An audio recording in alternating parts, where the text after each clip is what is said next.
ফিলিস্তিনের মুসলমান আল্লাহর বান্দা মানুষের কাছে মিষ্টি বিতরণ করে মিষ্টি দিতেছে।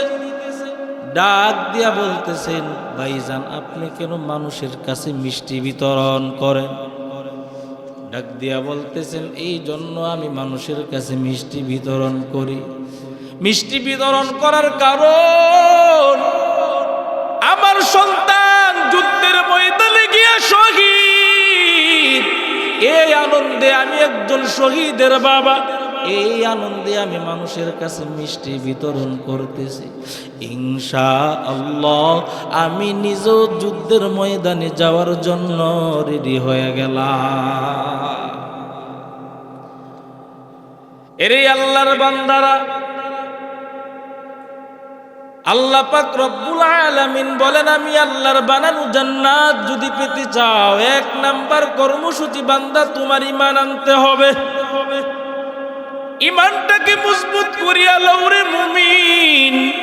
কাদের মতো ঈমান আনবা? আল্লাহ তাআলা তাও আবার বলে দিলেন, আমিনু কামা আমানান নাস। ঈমান আনো সাহাবায়ে কিরামদের ঈমানের মতো ঈমান। এরে লুতুমদের মুসলমান যুবক, ওই সাহাবায়ে কিরামদের ঈমান কেমন? সাহাবায়ে কিরামদের গলার মধ্যে ছুরি লাগাইয়া দিছে, ফাঁসির মঞ্চে নিয়ে দাঁড় করাইয়া দিল, বান্দাদের জীবন দিয়া দিছে।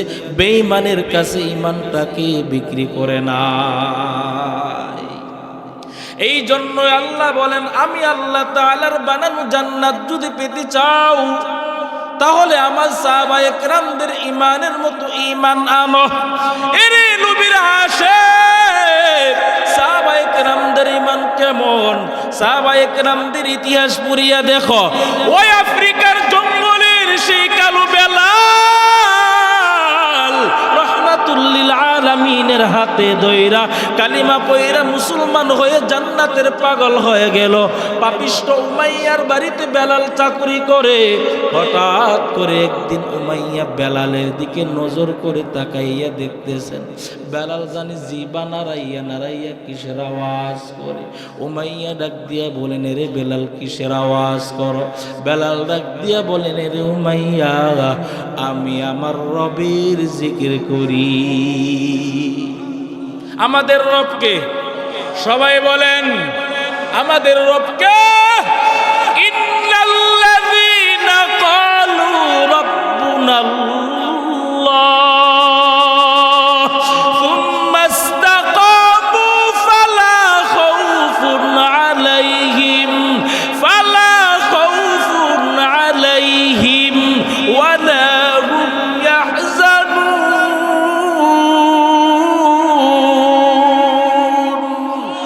এ কালামে জিন্দা কুরআনে হাকীম, হিকমতে ও লা ইয়াজাল সুতু কাদিম, জামিউল ইলম ফিল কুরআনে হাকীম, তাকাসারাত আন আফহামুর রিজালিন। আপনাদের কষ্ট হচ্ছে না? ভাইরা আমার, বেলালকে ডাক দিয়া বলেন, বেলাল কিসের আওয়াজ করো? বেলাল ডাক দিয়া বলেন, রে উমাইয়া আমি আমার রব আল্লাহর জিকির করি।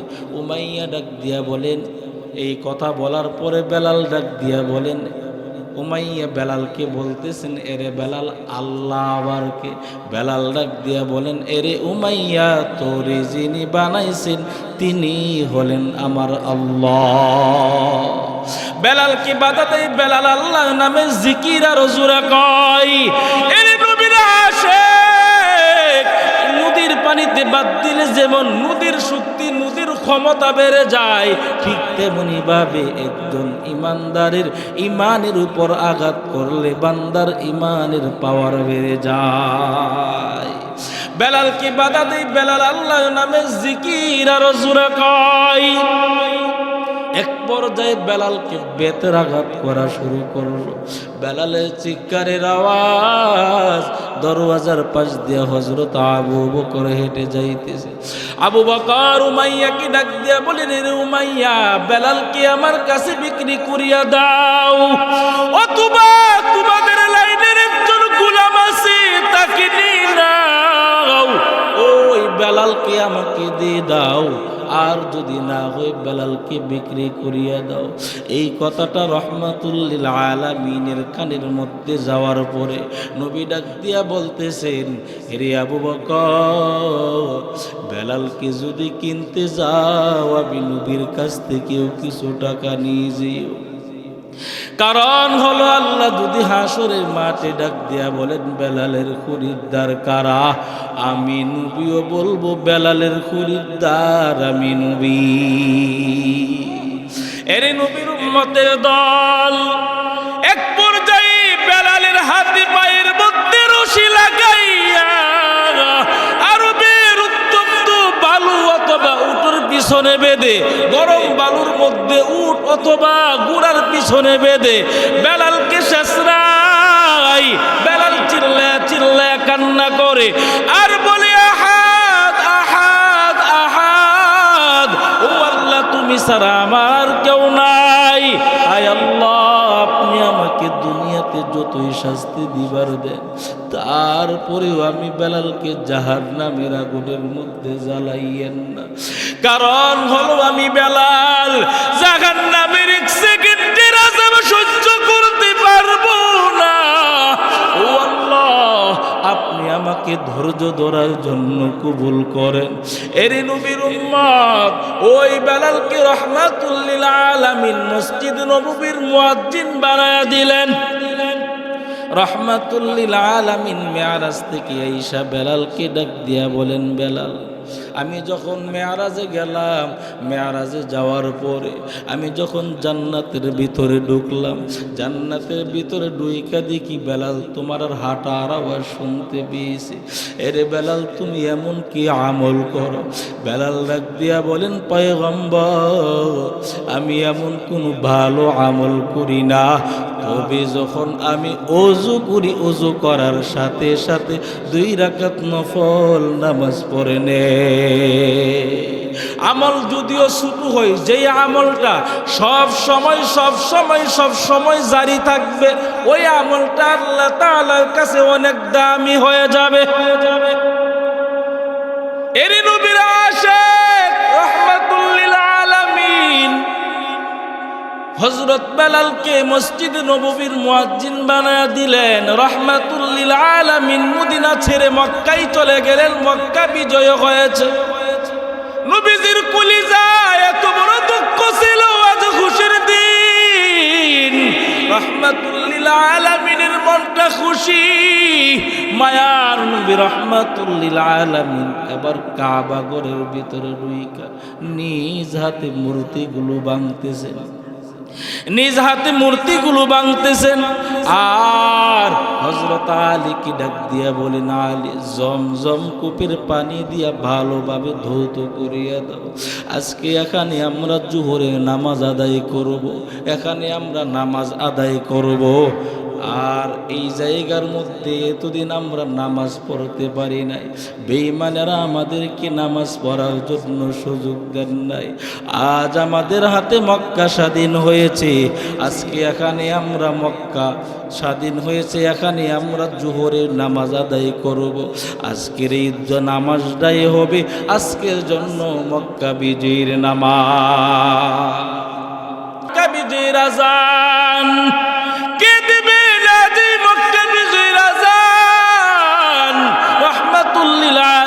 মশওয়ারার মধ্যে বসে গেলেন, চুপ হয়ে বসে আছেন মায়ার নবী রহমাতুল লিল আলামিন।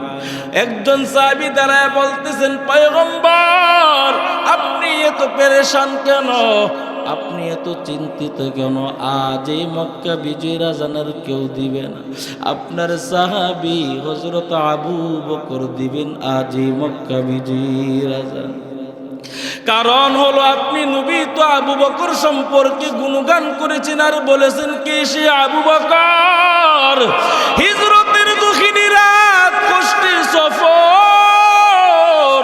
আপনি যখন আবু বকরের বাড়ির দরওয়াজায় গিয়ে আওয়াজ করলেন, সাথে সাথে আবু বকর দরজাটা খুলিয়া বলেন, লাব্বাইক ওয়া সাদাইক ইয়া রাসূলুল্লাহ। নবী কো আপনি আশ্চর্য হয়ে গেলেন, আবু বকর আপনি কি ঘুমান নাই? আবু বকর ডাক দিয়া বলেন, পয়গম্বর, বহুদিন আগে আপনি আমাকে বলিয়া দিয়েছিলেন আপনার হিজরতের সাথী হব আমি আবু বকর। আল্লাহর কসম, ওই দিন থেকে আমি আবু বকর দিনের বেলা যতই কাজের মধ্যে ব্যস্ত থাকি না কেন, কিন্তু রাতের বেলা দরওয়াজার কিনারায় দাঁড়াইয়া দাঁড়াইয়া রহমাতুল লিল আলামিনের জন্য অপেক্ষা করি। এবার আবু বকর কি ডাক দিয়া বলেন, আবু বকর, এমনটা কি কেউ করতে পারে? আবু বকর ডাক দিয়া বলেন, নবী গো, শুধু তা না, আমার ঘরের মধ্যে আমার ছোট মেয়ে আসমা, তিনিও ঘুমায় না রে নবী। প্রত্যেক দিন আপনার জন্য নাস্তা বানিয়ে বানিয়ে আপনার জন্য অপেক্ষা করে। আপনি এখান থেকে হিজরত শুরু করবেন, এখান থেকে আপনি নাস্তা করিয়া যাবেন। ও পয়গম্বর, শুধু তা না, বাহন হয়ে যাওয়ার জন্য 2টা উট কিনেছি। উট তাকাইয়া দেখি উটগুলো ঘুমায় না রে নবী, আপনার জন্য দাঁড়িয়ে দাঁড়িয়ে অপেক্ষা করে। রহমাতুল লিল আলামিন এই কথা শুনিয়া বাচ্চাদের মতো দাঁড়াইয়া কাঁদে আর বলে, আবু বকর, এই জমিনে আজকে আমার মা নাই, আমার বাবা নাই, আমার আপন বলতে কেউ নাই। এই জমিনের মধ্যে আমার আপন হয়ে বন্ধু হয়েছিল 2 জন। 1 নাম্বার হলো আমার বিবি খাদিজা, 2য় নাম্বার আমার চাচা আবু তালেব। এই 2 জন আমার আপন হয়ে বন্ধু হয়েছিলেন। ওই মহিলা খাদিজা আমার জন্য এত পরিমাণ পাগল ছিল, আমি যখন আল্লাহ তাআলার দিন ওই পাহাড়ের গুহায় গিয়া সময় কাটাইতাম, আল্লাহ তাআলার দিনে যখন সময় কাটাইতাম, মহিলা খাদিজা ওই পাহাড় বেয়ে বেয়ে প্রত্যেক দিন আমার জন্য নাস্তা নিয়ে হাজির হয়ে যেত। এরে আবু বকর, শুধু তা না, ওই মহিলা খাদিজা আমার এত পরিমাণ আপন, আমি যখন দিনের বেলা মানুষের দ্বারে দ্বারে কালিমার দাওয়াত দিয়ে যাইতাম, ওই মহিলা খাদিজা আমার জন্য এত পরিমাণ কষ্ট করেছে। গভীর রাত্রে যখন বাড়িতে ফিরতাম, তাকাইয়া যখন দেখতাম দরওয়াজায় যখন আওয়াজ করতাম, সাথে সাথে মহিলা খাদিজা দরজাটা খুলিয়া দিতেন। আমি খাদিজাকে বলতাম, খাদিজা, আপনি কি ঘুমান না? খাদিজা ডাক দিয়া বলতেন, নবী, আমি জানি আপনার মা নাই, বাবাও নাই, আপনি দুনিয়াতে আসার আগে বাবা হারায়া এতিম। এরই নবীর আশিক কেমন একজন নবী পেশরে মুমিন, যেই নবীর জন্য আসমান পাগল, জমিন পাগল, যেই নবীর জন্য গর্তের পিপিলিকা পর্যন্ত আশিক। শুধু তা না, সমস্ত নবীরা আমার মাওলা পাকের আশিক, আর আমার আল্লাহ নিজে আমার নবীর আশিক। ওগো নবীর উম্মতেরা হইয়া জিদি সাহারা, কুরআন হাদিসের চলো যখন যাহা চাই মনি, নবী বিনে কে তরাবে ফুলসিরাত মিজানি, নবী বিনে কে তরাবে ফুলসিরাত মিজানি। এমন এতিমে নবী আমার, পিতা মাতা নাই যে তাহার,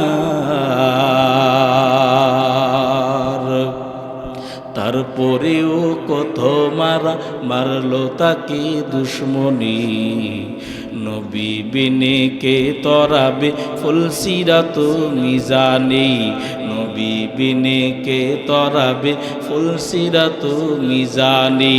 নবীর মায়া নাই কি তোমার, কেমনে দুঃখ দাও যে আবার। দুরুদ পর স্মরণ কর, দুরুদ পর স্মরণ কর, প্রথম গাটি কাফনি। নবী বিনে কে তরাবে ফুলসিরাত মিজানি, নবী বিনে কে তরাবে ফুলসিরাত মিজানি।